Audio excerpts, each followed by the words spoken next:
Welcome to the Calm Cockpit, where pilots of all levels can find high-performance tools, actionable strategies, and access to professionals who can help you fly smarter and stress less. Today, we're joined by Jim Schilling, a pilot, content creator, and law enforcement professional whose story highlights the parallels of these two high-intensity careers. Jim shares how his law enforcement department is tackling mental health head-on, with peer support, access to a trusted therapist, and a culture that encourages speaking up. We'll also hear how his creativity through his podcasts and YouTube channel supports his mental health and keeps both his flying and career fresh. From managing stress to training the mind for safety and performance, Jim shows us what it means to stay centered when the stakes are high. The Calm Cockpit podcast starts now.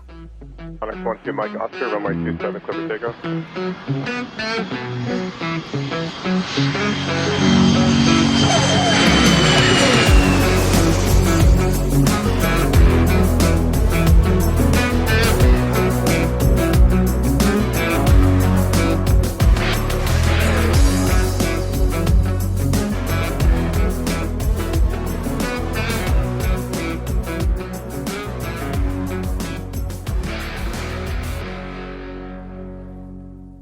Hi, everyone, and welcome to today's episode. I'm Gita Brown, midlife student pilot and licensed yoga and meditation educator and music educator with over 30 years of experience teaching high performers how to improve their lives without adding stress. And I'm John Niehaus, professional pilot and flight instructor. It was a real honor to speak with Jim, and also really fun too. And I think he has so much to offer to all of you, our dear listeners. What's unique is that he has all of this enormous power that's built from his whole career as a law enforcement professional. But on the surface, you wouldn't see him like with his label of test pilot or high-time airline captain.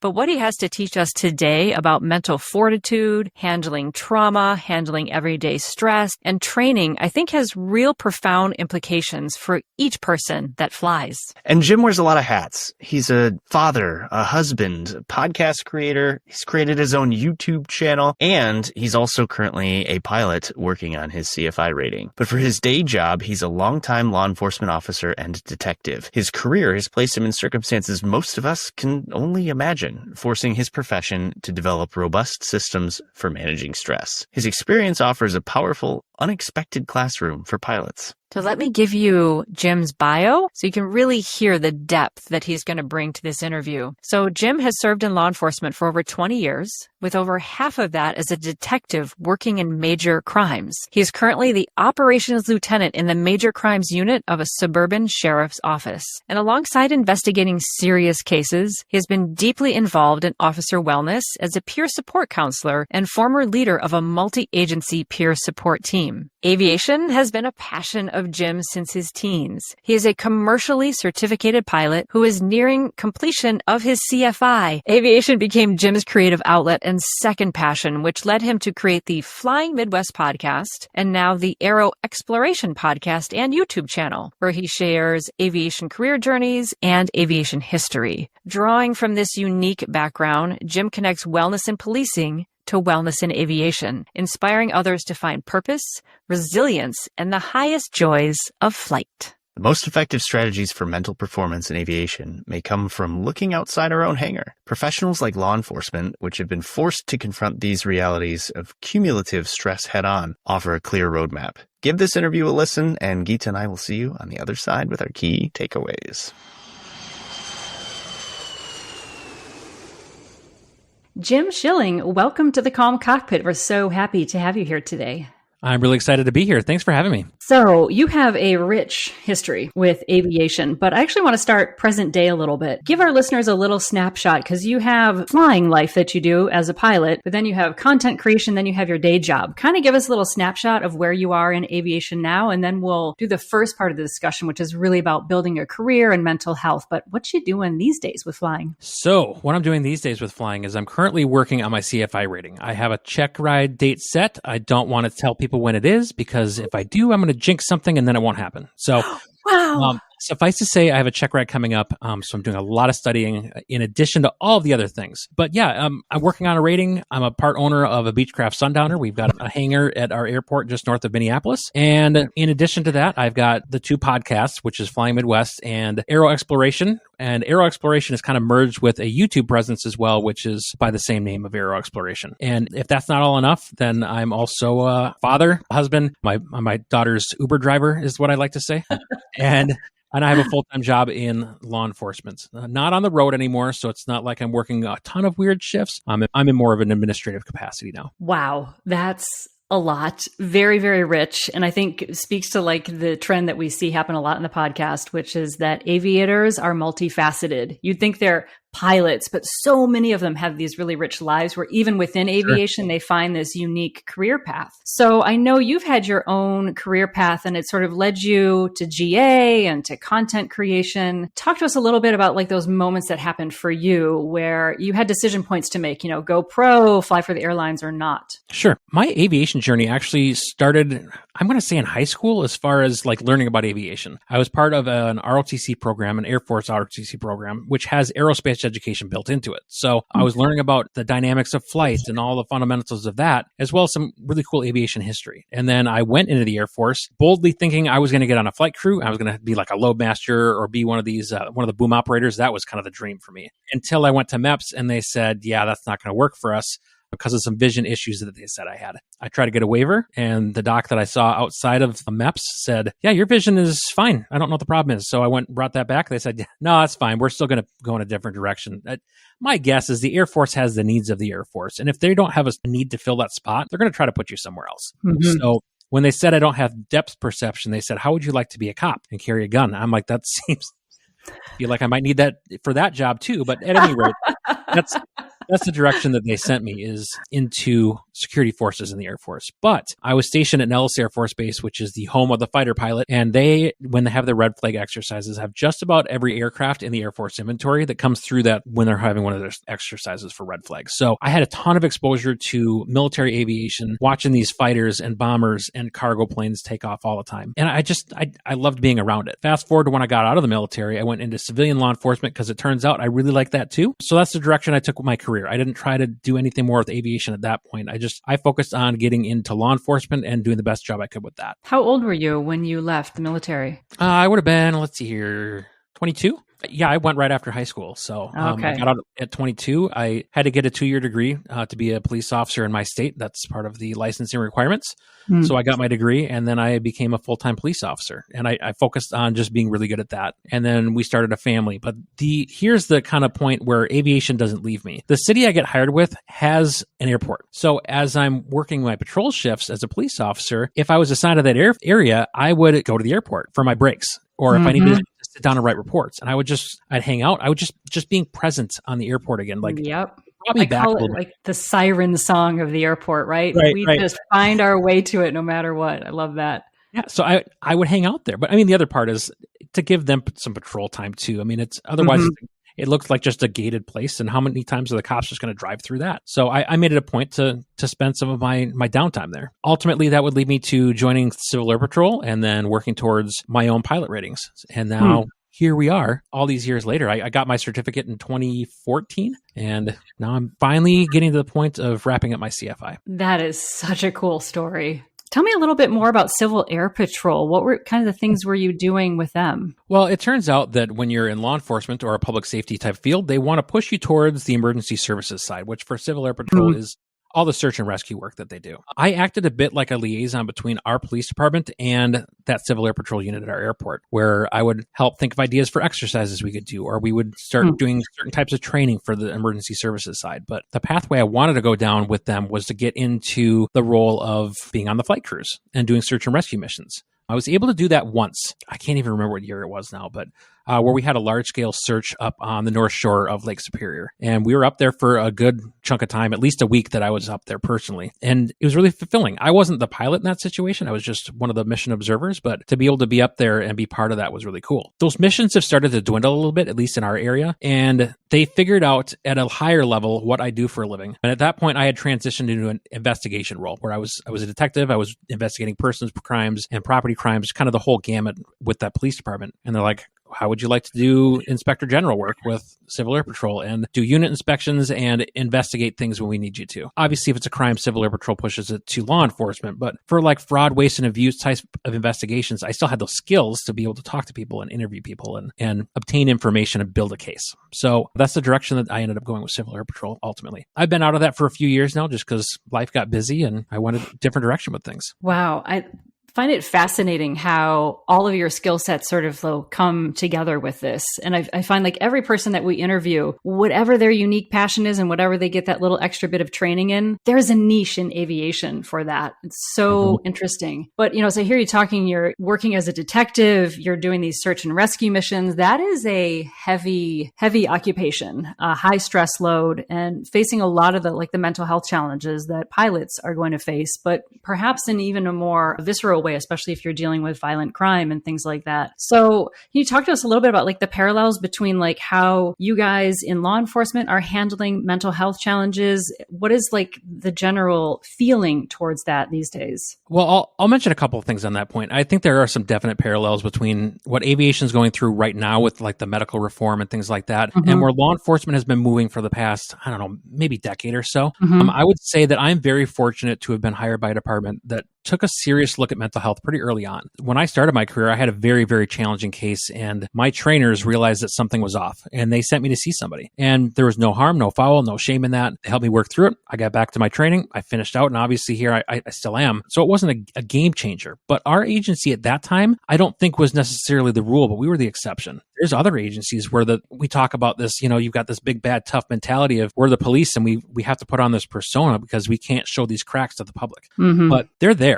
And the mentality back then was, well, just suck it up, have a drink, and move on. And that's clearly not healthy either. So I will say that the county that I work in, we've made leaps and bounds, I think, as it pertains to mental health and helping to relieve that stigma, because it is definitely there. Because there are people still who think that if I go talk to this person, they're going to report it to my agency, and now I won't be able to arm up and go do my job. I'll be sat on the bench, and that's it. And that's not too dissimilar from aviation right now, where if they feel like if they go talk to somebody or they have to get put on a medication for something, that's it. Or you're going to go through a lengthy process with the FAA to get back to where you want to be. What has your department done particularly with the people that it's hired to have that different vibe? Because you're right that you can put the wrong person in that job and no one will go speak to that quote unquote helpful person because that person is maybe a little officious or standoffish and it looks like they're just going to write it on a clipboard and send it in. What kind of people did they hire to bring them in, and what are those attributes that aviation can borrow from? So I switched departments about 12 years ago for investigations. I was doing my stint at the police department as an investigator. We had temporary spots where to build experience and have that opportunity to learn a new skill within law enforcement. Well, I fell in love with that. I loved investigating. I loved digging into things. So I wanted to find a way to continue to do that. And our county sheriff's office handles all of the major crimes for the most part, with some exceptions depending on the community. So, I mean, the worst of the worst, the sex, death, and crimes against children, that's what they're doing. And I'm like, I have the skills to be able to do this. I want to do that. I wanted to be the one going after the worst of the worst. So that's what I did. So I switched that agency. At that time, we have a peer support program where I became a peer counselor within our agency and within our county, really, where we will go and do debriefings after major incidents, or we'll just be a one-on-one peer for someone to talk to and to relate to who's been there, But fast forward a handful of years and we're like, we need to do more with mental health. So our agency right now has, when you start, there is a family wellness clinic that we kind of do where it's a handful of hours. It's the new deputy or officer or a new detective or whoever we're hiring, a family member or two of their choosing, and we talk about what they're getting themselves into. And sometimes in a fairly candid manner of you're going to have challenges in this job, but here's what you should look for in those challenges and how you can deal with that and how to relieve those stressors so that they don't just build up over time. And I will be totally candid that I am now always the best at following my own advice, but but it's out there. We put out, how to be able to cope and deal with these things. And in addition to that, our agency has an in-house therapist, and every member of our agency, whether you are a licensed peace officer or you are a civilian records technician, once a year, you're required to see this person. We are ordinary people that are thrust into extraordinary circumstances. And the average person is going to see maybe a handful of critical type incidents in their life, and these guys are doing it every day. So wow, it's certainly something we want to keep on top of. And I think that the industry as a whole for law enforcement is really starting to make that shift and trying to relieve those stigmas that are in place. That is so powerful. I mean, this idea of doing this proactive meeting where you're bringing your family members in. I mean, my head is like exploding in a good way, because that's it right there. If you can get buy-in from your main support team, and also not only buy-in, but have them really understanding in like a neutral environment with a third party there ahead of time, think about how many relationships that is potentially saving down the road. That is huge. It sounds like it's really much more, again, moving from this reactive to being a little more proactive. And I think that's where the whole conversation in mental health is going, right? There is nothing wrong with you if you have a mental health challenge. We all do. There's no like healthy and unhealthy. There's just a spectrum. And it's, I think, more unhealthy to not talk about things. Yeah, it does go to show sort of how far we're lagging behind on things from an aviation standpoint. It's interesting to hear you echo the officers, or as you mentioned in a previous discussion with us, anybody in that pipeline, that they have this ability to get these things out. And when you compare that with, say, our interview with Dr. Adler-Neal, who she said the same thing about physicians and how they're expected to go and have these discussions, even if there's nothing wrong. It's just, hey, let's have a chat real quick, see what's on your mind. If there's nothing, that's okay. It'll be a short chat. And so to her, it felt more weird that we don't have that than the other way around. And we're here in aviation still kind of going, nope, we don't need that. We're good. Right. It's just an interesting dichotomy that I am starting to notice when you compare other sort of high intensity careers amongst each other. The other question I had for you was, obviously you mentioned the peer-led conversations and mentoring and stuff like that, but what other types of techniques do you have or that you share with these officers in terms of being able to deal with these things? That's a great question. And I think that the peer role does play an important part. That's just part of the puzzle. After a large critical incident, whether it be a traumatic case that someone has gone and responded to a critical incident, we provide a debriefing opportunity where this peer support team will come in and give them the chance to kind of rework through some of these things, talk about what they're experiencing, and now how do you move forward ahead of this? And part of the training of our peer counselors is, as you're looking at that, you're like, all right, I can definitely tell that so-and-so over here probably needs a little bit more attention. And then, we're not mental health professionals, but we have one that was associated with our team, and you could direct them either to that person or another mental health professional that we have competence in that understands what we're going through. That's not always to say that we get this right, though. There still is within our profession, there's still some stigma, and we still have that persona of we're the police. You got to be big, bad, and tough. And it still exists. And there's some people who haven't quite completely bought into that idea of taking care of ourselves yet. And that's bound to happen, I think. And we also have, the statistics are that we are losing more people in law enforcement to death by suicide than by violent felonies, where some bad actor has come in and taken out one of our own. And that's a sobering statistic. I think a lot of agencies too are focusing on that and having very specific suicide awareness training and providing those moments where we try to make people comfortable with calling it out and calling out your peers and go, hey, are you okay? And calling it what it is. Are you thinking about suicide? And not sugarcoating it? Not, are you thinking about hurting yourself? Because that doesn't seem to get the message across. I think we're starting to make strides in that direction. I hope we are, because it's a hard job. And for a lot of people, it's a long career. And it's not necessarily just this one really bad thing that happened. The thing that we see, I think, the most is the compounded effects over time of, imagine each one of these traumas is pouring water into a bucket. Eventually, you pour enough water into that bucket, it's going to overflow. And you don't necessarily know which incident it's going to be that might cause it to overflow. And we try to tell people that too. It may be a weird car accident that on face value, you never would have blinked at. But now, because you've gone through all this trauma over your career, that's it. So if we don't find a way to dump out that bucket over time, that's where you run into more problems. It's a really great analogy. And I also hear you saying that the silence can be unfortunately deadly. in many ways, whether it's the slow erosion leading towards a suicide, or if it's a slow erosion of all these accrued traumas. And then you find yourself 70 years old and retired, but you're a husk, and not able to experience joy and pleasure in life because your bucket is full of this stuff that you've never processed and worked through. Right. There's something powerful about just calling things out. It reminds me too of substance abuse disorder, calling it out, like instead of kind of being like, oh, he was a little tipsy. Like, no, man.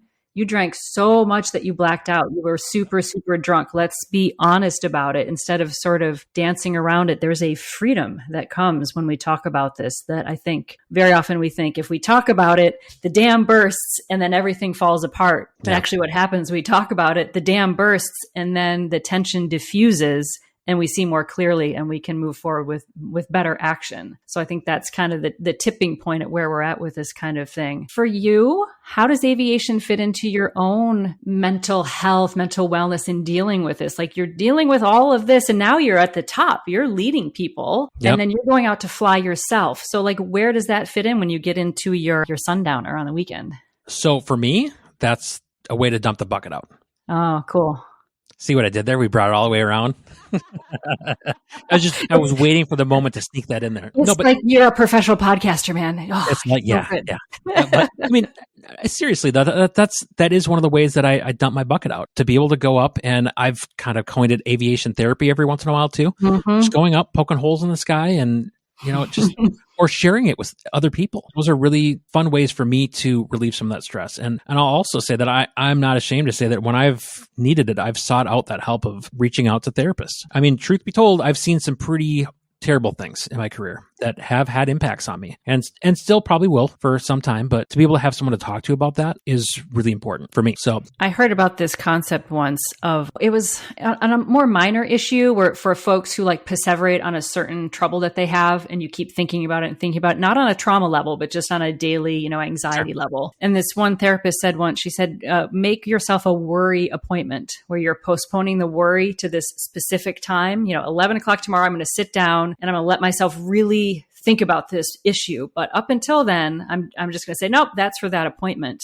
Yeah. And I know for me, when I was working as a board certified music therapist, we were required to go see therapists because if you're going to be a therapist, you need to know the process. And to me, back in those days, now this was a long time ago, it always felt like the things I was dealing with, because I knew I was going to talk to someone later in the week, they didn't affect me as much during the week because I knew that I had this sanctioned time where I was going to talk with someone. It gave breathing room around the issues that I was experiencing at the time. And there's something really powerful to that of knowing that you have this person and this resource who's neutral, and just knowing that you have that time. It's amazing how much mental bandwidth it frees up the rest of the time because you know that it's dedicated time where you're going to take care of that. Something about for me too with flying, when you said you like to poke holes in the sky. After my father died, I took a break from flying. And then when I felt like I was, able to focus, I came back to it. And I was like, man, this does feel like therapy in a way because everything in aviation makes sense. Like there's checklists and flows, and even in the unexpectedness of the weather and the clouds, there is still a routine and a clarity to what we're doing up there that I find deeply reassuring to myself. It's much different than having a conversation with other people because, you want to have problems, just put two people in a room together. Away you go. I think for me too, aviation, I just think it's such a great privilege that we have, that we're able to go up in the air and see the world from where we see it. Simple as that might sound, I mean, that's really great for me to be able to go up and see things from that bigger picture and see my community all spread out in front of me. Love that. Literally a broader perspective. So my question is, when you use aviation as kind of your therapy, as your release of the water from the bucket, how does that change sort of your I'm safe checklist? Because you're using aviation to sort of get rid of the trauma, but then there's the I'm safe checklist that says if you have trauma, maybe you shouldn't do this. and so I'm not saying you're doing anything wrong. I'm just saying obviously your thought process has to be different. What does that look like for you? And that is a great question. I'm really glad that you asked it because I was thinking about that and like, how do I bring that back in the conversation if we need to? But no, there are definitely times when I'm like, I cannot fly right now. I still use the I am safe checklist just like any other pilot. If I'm not in the right mindset to do this and do it safely, I'm not going to. And my instructor, I'm sure, can attest to the amount of times I've canceled on her because I'm just not feeling it today. Because there are times when it's just, work is just that much. Yes, it's therapeutic in a sense. Yes, it helps me dump out the bucket, but I'm also really intentional about the timing of it and knowing when I shouldn't be up there. And that's just as important as all the rest of it, if not more so. Because if I'm up there and I'm super distracted because of this thing and I keep, revisiting it in my head, that is not a good recipe for anything. And that's why I think you said before you've been doing like the chip away method for getting your CFI rating, your certificated flight instructor rating. It's just going to take longer. And that is totally okay. So why do you want to be a flight instructor? What are you thinking? You have this part of your career. You're going to be in law enforcement forever. Are you moving towards that as an eventual, or what are you thinking with that? Fortunately, we can't be in law enforcement forever for a lot of reasons. That's fortunate. Yeah. This is a young person's game. 100%. It takes a lot to go out there, like physically, to standing here having a conversation, and now we're in a full out sprint with somebody and have to chase them down and take them into custody. Yeah. That takes a lot out of you physically and mentally. There's a reason why most agencies between that 50 and 60 range is when you see us retire. Yeah. Our state, you can retire at 55 with no penalties. 50, you can go, but there's just some penalties. And my hope is that at some point between that time frame of 50 and 55, I can find that sweet spot of where the combination of aviation and whatever my retirement pension looks like makes sense for me. And I may leave before 55. It just depends on what that looks like. But my plan originally was I wanted to keep building my hours, and I thought it'd be cool to fly charter when I retired. But I have capped myself very intentionally, and it was very thought out at CFI because I'm now on basic med. But that was a very intentional decision that I knew what I was getting into. But it's still a way for me to enjoy aviation, but to share it with others, I think is what I really have a passion for. I just love sharing aviation in whatever shape or form, as you can tell by my 87 different types of content creation. But it's so special that I just want to share it far and wide as far as I can. Okay, so that's perfect segue then to kind of part two of our conversation about like aviation as a creative outlet. I mean, you have so much going on. We're going to link to all of your stuff in the show notes versus with Aero Exploration and Flying Midwest podcast. YouTube channel now, a lot going on there. And I have a problem. It's a good thing. Clearly there's like a lot of creative energy in you and it's come out in this outlet. So just give us the overview again. You've got Aero Exploration, Flying Midwest, and you're also having the YouTube thing. Kind of center us around like your content creation and where that fills into like connecting with people, because it sounds like no matter what you do in your life, you are connecting with other human beings through aviation. I am, aren't I? So you're a people person, Jim. You're a people person. But here, you want to know the funny part? I kind of am not sometimes too. This started with Flying Midwest. I started listening to aviation podcasts right around the time I started working on my private pilot to begin with. Same. Me too. Jason Miller with Learn the Finer Points was one of the ones I picked up right away, or the M0A stuff. So I enjoyed podcasts and I kind of got into them, but I don't listen to anything but aviation podcasts right now, nor have I listened to anything but aviation. You are a niche within a niche, man. Yeah. A couple times I picked up on I'd listened to some history stuff, but it wasn't long lasting. At any rate, as I'm listening to these, we get into the time of COVID and I'm trying to look for what is my next creative outlet. Cause I've always tried to find some sort of creative outlet in my life just cause I like to work that part of my brain. Whether it be music, or I tried my hand at writing for a while and I found myself just gravitating more towards what I know of. I'm going to write stories about law enforcement. Well, let's take this trauma and introduce it into writing and create more trauma. That's not what I wanted to do. So I moved away from the writing aspect. It works for some people. It wasn't for me. I still enjoy writing stuff. Me and a couple of friends started talking about, there's these aviation podcasts out there, but there's nothing really focused on the Midwest. Like, what if we did a podcast and just did like Midwest news and events and talk to cool people from the Midwest who do cool things in aviation? And that's really where it started. And my wife, God bless her, she's like, I give it 2 months. Oh, little did you know. You'll be on to something else. Like, I don't know that this is going to last. And I didn't either, but it took off. And from there, through the years, as we're talking to people, I'm starting to really get a fascination for the stories of people changing careers, specifically into something in aviation. And that was still at a point where I thought, maybe this is a thing I can do. And I hadn't quite gone down that road of putting myself into this little corner with the basic med rules. So I started interviewing people about it and I created a second podcast. It gave me more freedom because on the first podcast, it's with a team. So it revolved around their schedule. So trying to arrange our schedules and the schedule of our guests can be a lot sometimes. Or the other podcast is just I call somebody up and I just interview them when I want to interview them, and I edit when I can edit. And that worked. It was just another way to kind of explore aviation and share it. But that was called Flying the Transition, right? It was. Yeah. Okay.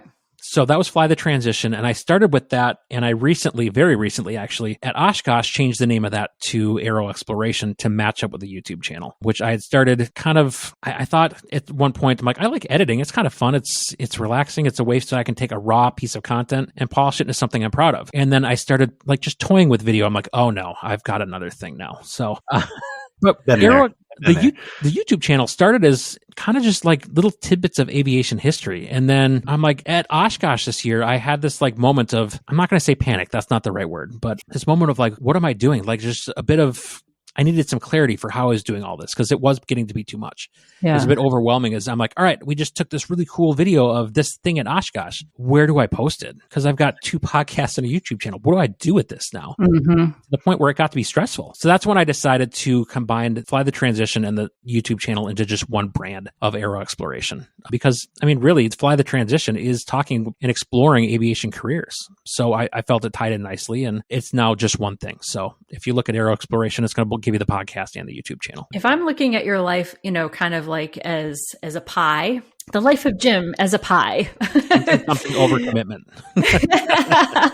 But, I'm looking at just like the skill sets you're using, right? Like, so in your quote unquote, your day job in law enforcement, I mean, my goodness, you're doing personnel management, resource management. You're using, problem solving skills. You're looking to the past for evidence. You're looking to the future to project forward to, I'm sure, building cases, the judicial system. I mean, you're using all these analytical thoughts. And then here you come into this extremely creative realm where you're using, sound and color and shape to tell these stories of aviation and share them with other people. Has it been like a personal growth edge for you? Or like, what is the sauce that kind of keeps you coming back to this creative outlet and getting hooked into more? I would say just the sharing of aviation for other people is one of my huge whys.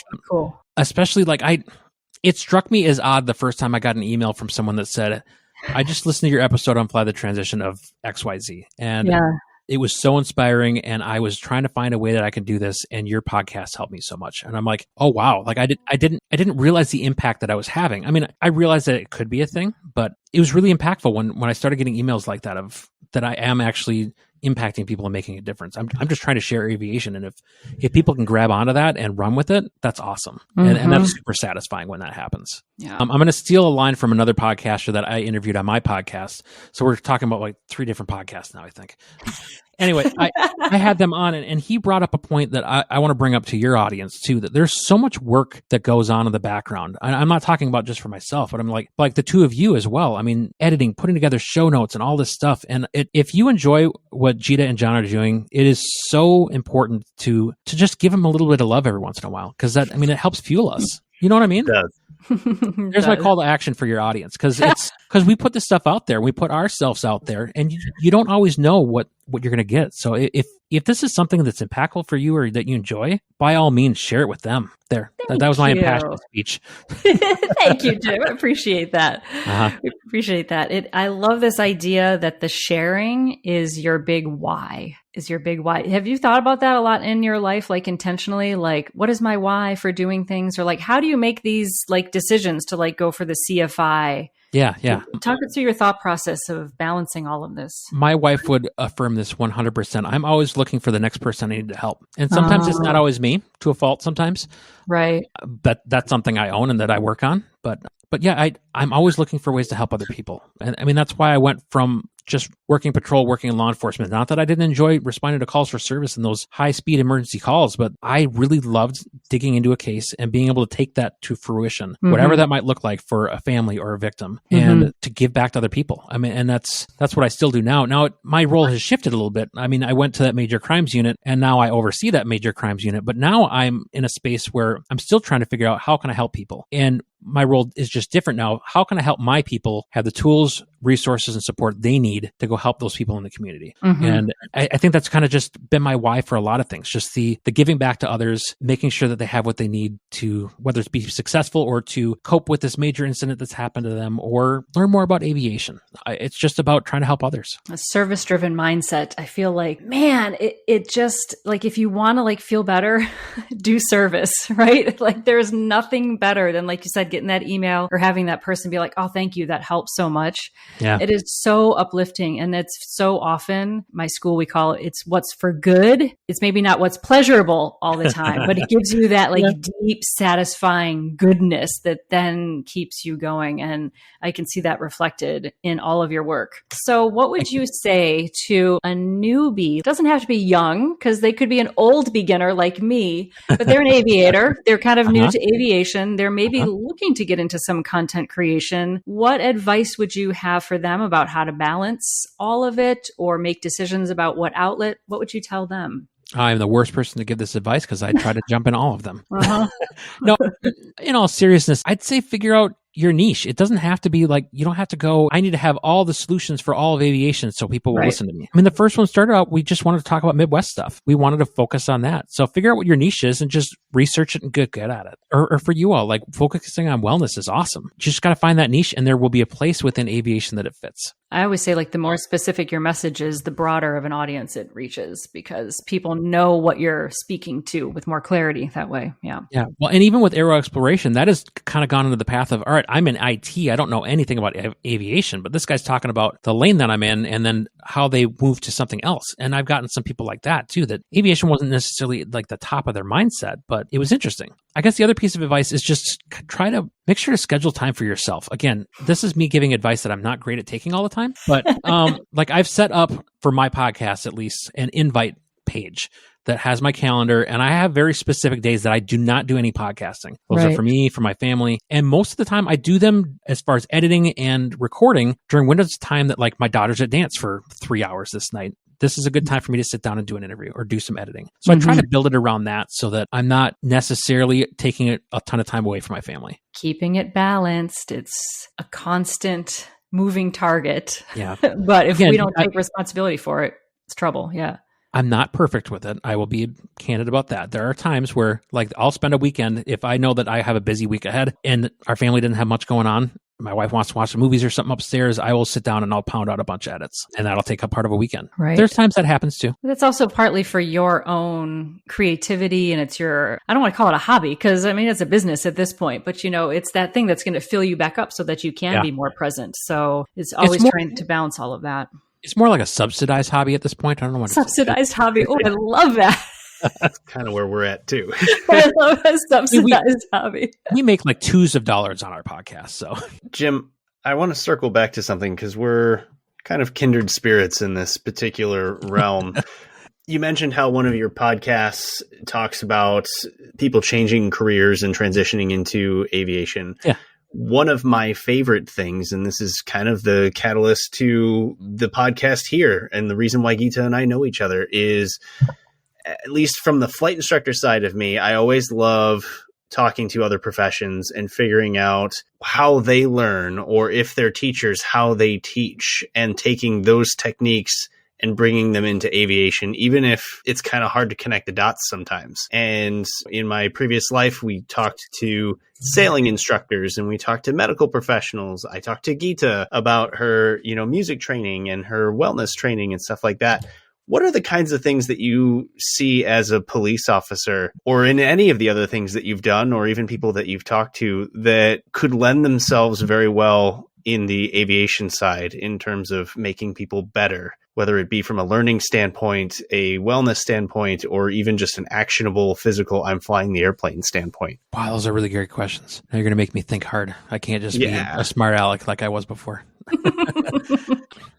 I'd say this isn't just law enforcement, public safety in general. I've talked to a bunch of people that have gone from public safety and aviation. And I think some of the parallels there are these people are able to multitask as well as react under pressure. We're expected to do that in our profession. So I think that has lended itself well for people going into aviation, just knowing that they're going to be able to monitor a radio and do another thing at the same time, or talk on a radio. That's a huge thing in aviation, right? The mic fright we get when we first start flight training.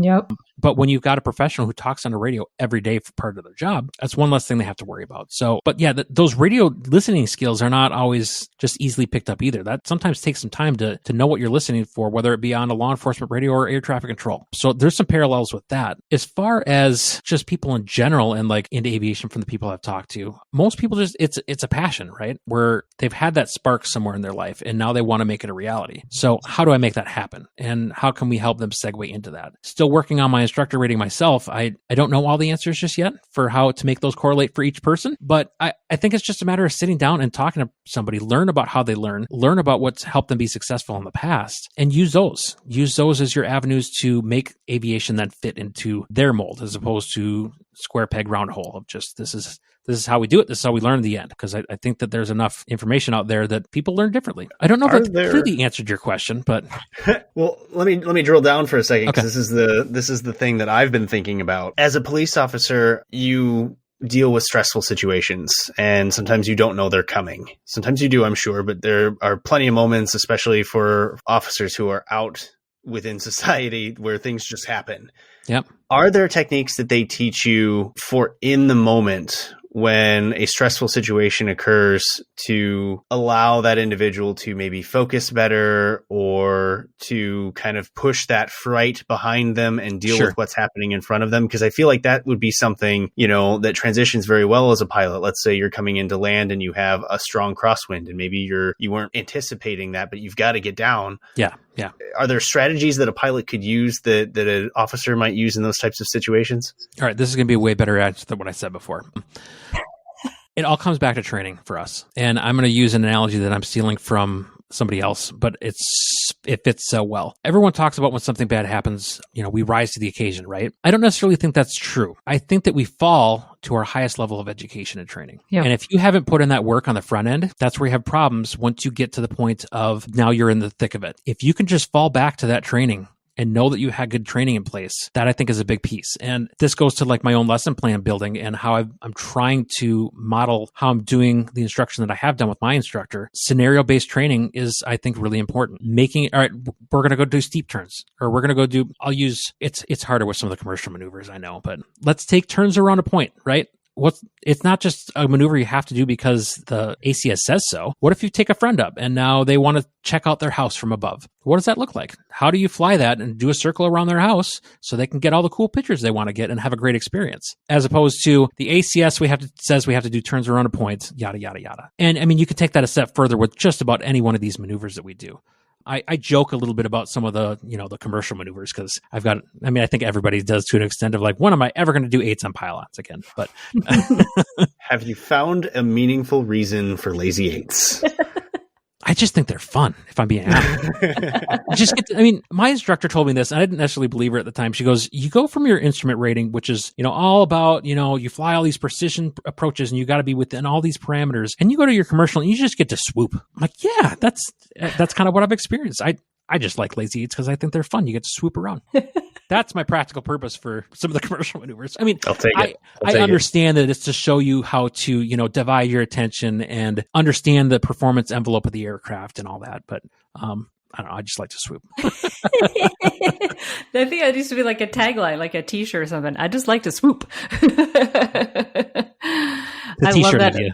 Yeah, I love that we don't rise to the occasion, but we sink to the level of our training. That is so absolutely true and profound. Mm-hmm. As we kind of lean towards wrapping up this interview a little bit, do you have any thoughts about where you personally would like to see this sort of like mental performance training, and not even necessarily looking at like mental health, waiting until there is a trauma, but just that mental performance training edge going in aviation, or for you as a future CFI? Where you would see that going? Any like dreams for that aspect? I would like people to be able to talk more openly.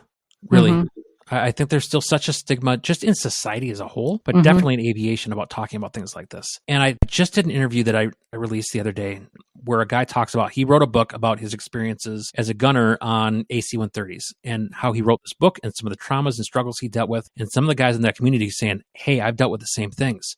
Like, how can we work through this? But if no one's sharing those things, people feel like they're alone. So I would love for the ability for people to be able to just share what they're going through and how they've gotten through it. So they can give those tools to somebody else who thinks that they're alone, because you're not. There's all sorts of people who have dealt with the same struggles. There's all sorts of people who couldn't nail their power off 180s and it stressed them the hell out.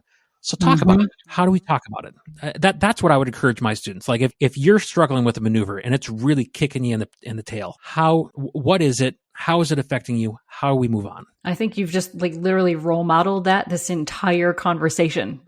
You have sat here and you've talked about what's worked, what hasn't worked, what you've dealt with, how you've dealt with it, what you're good at, what you're still struggling with. You've just modeled that this whole way. So I think that's going to be a boon for your future students. But I'm sure to people listening as well, thinking about, oh, wow, if Jim can get on there, he's got all these podcasts and all this content, and this amazing career in law enforcement where you are put in charge of, some really serious, heavy issues for your community. The fact that you're coming on and speaking openly about it, I think is a wonderful role model, and hope it just encourages even more people to, it doesn't have to be on a podcast, opening up your vault, but you can talk to a buddy or a friend. Anybody, can be someone outside of aviation as well. I think that's a really great sort of note to wrap up on. One of the things that I really like to hear, and it started out, and I've mentioned it on the podcast before, that I heard a Army colonel who was talking about how in the military they were addressing some of the mental health things and they saw a performance benefit to doing so. And again, when you look at soldiers, when you look at people in the military, you really look at them going, oh yeah, those are strong machos, maybe not the right term, but they're strong individuals.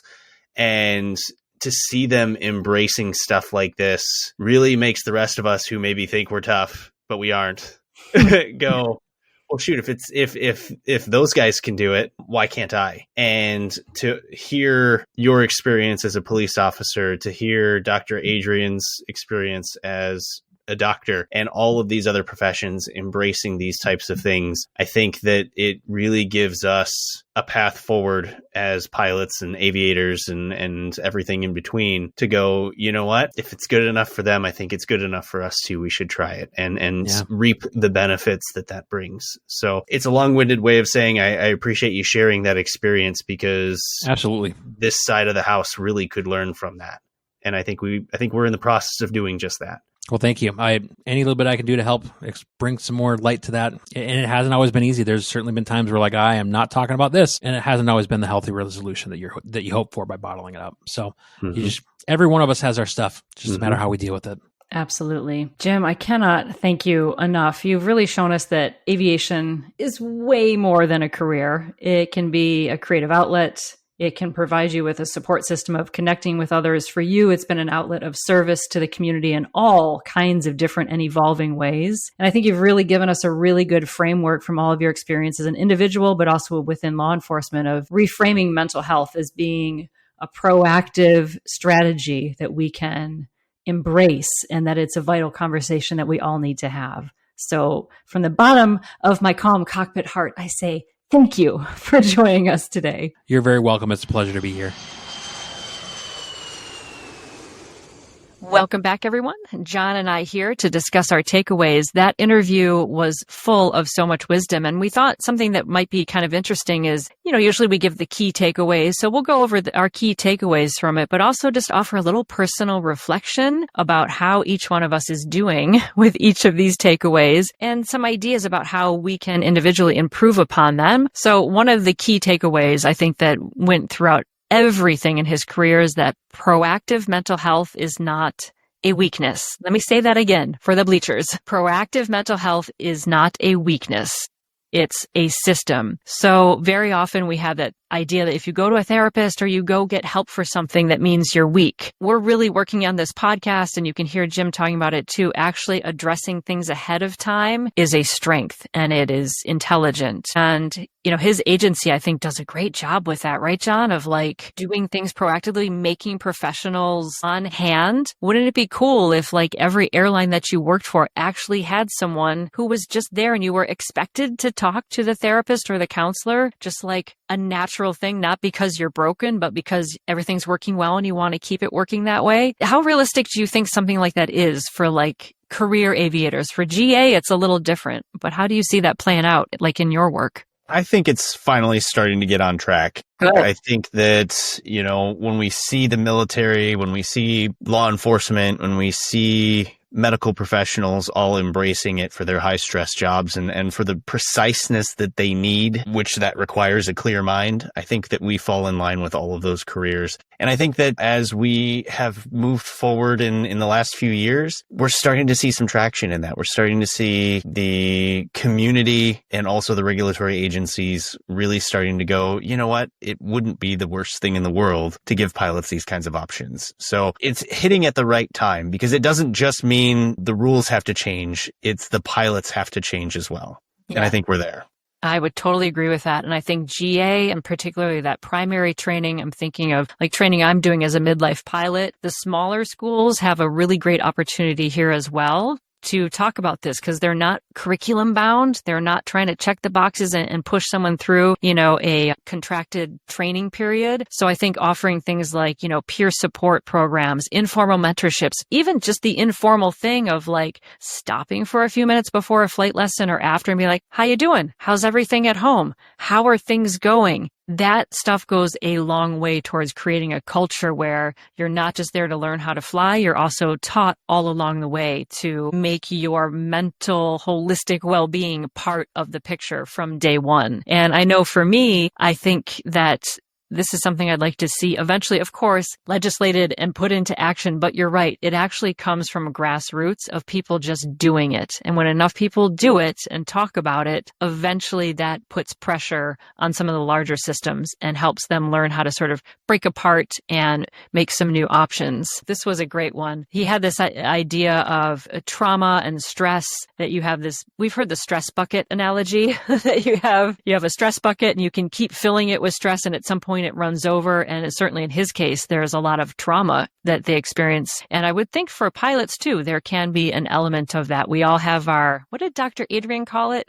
Our big T's and our little T's. We have big traumas and little traumas. Even having an argument with a coworker or having a difficult check ride, those things can be a little element of trauma and stress. So he had this notion of that your trauma and your stress is in a bucket. You got to find a way to dump the bucket out, which I think is brilliant. Usually we wait until the bucket is really, really full, and it's really hard to dump it out at that point. I'm a big fan, as you know, if you've listened to the podcast, of dumping it out every day with yoga and meditation. That's a huge way that I actually check in with like, what's going on in my mind? And I was sharing with John recently, I did a meditation the other day, and up popped this thing that someone said to me 4 days earlier. It was a little drive-by like insult where they said a little thing. And at the time I thought it didn't bother me, no stress. But when it came up in meditation, it was like, I saw that I was actually really pissed and that I was just kind of pretending and ignoring it. It was only because I sat there in meditation and quieted everything else down. I went, oh man, I am carrying that around. Now imagine if I carried that around and I have a rough day flying, maybe it's turbulent, someone snaps at me, and then I come home and I end up getting in a fight with my husband later. Can trace that all the way back to me not just addressing that stress that was in my stress bucket. If I had dumped out that initial reaction to that person, then maybe the tough training day doesn't bother me as much, and then I don't end up having a fight with my husband. Usually when I blow up at the people I love in my life, I'm like, it had nothing to do with what they did. It was because I felt safe, you know, kind of like being a pain in the butt to my husband because I know that he'll laugh it off and we'll joke about it, like as my safe person. But if I trace it back, I'm like, usually it's some other thing that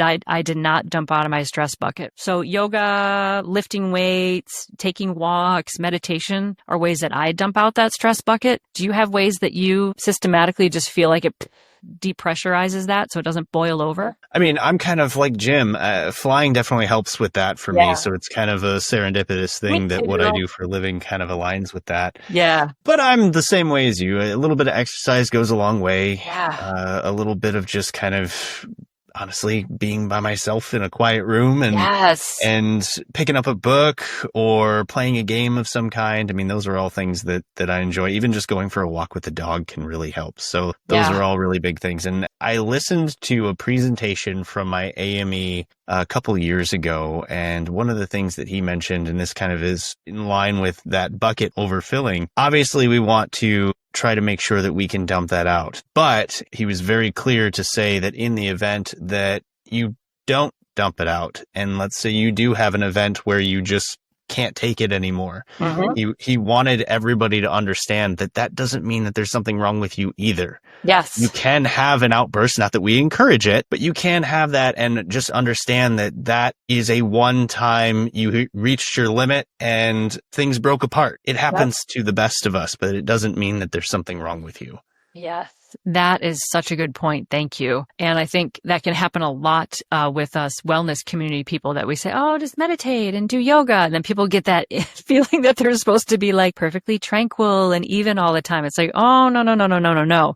It's more just about being aware of what's going on and knowing that even the flare-ups are part of being human. I mean, the other day I totally got annoyed when I was cleaning the kitchen, right? And just kind of boiled over for a second. And I was like, okay, release that stress, moving on. Like, it's just normal for us human beings to swing between those. I love it. You're not broken if you have like negative thoughts and you snap at your husband. Thank God, because apparently I'm very normal. Laughter is a great way, though, to release that stress and pressure, too. Along the lines of that, I'll give you a wacky wellness one for releasing the stress bucket. Here's the wacky wellness one. There's a wonderful Master Nan Lu. He is an amazing teacher of Qigong, traditional Chinese healing arts. Absolutely, he's like a famous acupuncturist. He's amazing at what he does. They give him the tough cases that no one else, can heal. They will come to see him and he will help. If he can't restore health, then at least promote healing to whatever level he can. He said, you Americans are so stressed out all the time and you wait until things get to a point where it boils over in a really negative way. He said, instead, you need to release the energy healthfully. He recommends taking potatoes and you take them out somewhere where you can stomp them. And he said, stomp and crush the potatoes. I know it sounds wacky. He said, or you can take eggs, poor eggs. What did they ever do? But you take the eggs and throw them against a tree and break them. He said, because you Americans always want to punch something like a punching bag, but he said that it just swings right back at you. He said, you need to choose things that you can rip, tear, crush, and destroy. Because he said, your energy is blocked with all this frustration and anger, and you don't ever let it dispel. He said, stomping the potatoes and throwing the eggs releases that blockage of that stagnant stress energy. So I tried it. It was great fun. I will admit it. And my dogs are still in the woods trying to find those little crushed potatoes that are in the earth. But there is something very satisfying about taking something and stomping it and kind of destroying it in a positive way. It did feel like something kind of released. That's my wacky wellness tip. Stomp some potatoes, throw some eggs. Poor chickens. They did all that work so we can destroy their eggs. All right. Another takeaway from Jim. In a crisis, what is it? You don't rise to the occasion. You sink to the level of your training. People always have to think, oh, when an emergency, I'll just know what to do and I'll become this. Like, no, it does not happen like that. We have the same thing in music. And so I think that's why, especially for GA pilots, where we can't practice in a simulator like you can, it's so important for us to induce the feeling of stress, panic, fear, elevated heart rate, and then see if we can perform the first action items in a safety checklist and then actually figure out what else we would do. So you told me once, John, when I was studying, to take a ball and like throw it against a wall and catch it repeatedly while reciting things. So I've done that with like reciting like the first action items on an emergency checklist. I've also done things like when I'm working out and I'm in those last reps of lifting heavy and I'm like full on exertion, I'm tired, I'm about to drop the weight and I go like, you just have an engine fire. What do you do? And I try to see if in that moment I can get those action items into my brain, because I can't go into a simulator and train that. I have to like induce that feeling in myself. So that's one way that I, as a GA pilot, have been practicing that. How about you? You get to go in the sim and they throw it all at you to practice that. I mean, yes, but the basic things still work. Yeah. You know, the ball technique is still an extremely useful one for practicing all those memory items and forcing your brain to commit them to long-term memory and easy recall. Mm-hmm. So it's definitely, just because it's a fancier sim doesn't mean you get away with without doing the basics. Right. Very cool. You also had me play a video game, that's the one where there's a little plane thing and you're flying it. It is very stressful because you're trying to like avoid all these objects. And that to me induces that feeling of sort of like elevated heart rate and pressure and all of that. So I encourage you listeners, think about what's a way that you can like literally stress yourself out and then go into a moment that you need to show your training, because you're training your brain then in those moments to be able to instantly focus and focus even with an elevated heart rate and stressy brain. What's another takeaway? We got another one. This is a big one. Silence is a stigma and talking is the solution. And it was really an impactful moment when he said that in law enforcement, they're losing a lot of people to suicide. And that is heartbreaking. But you think about aviation, such a culture of silence. Where do you see this with the professional pilots going, John? You have a better feel for that.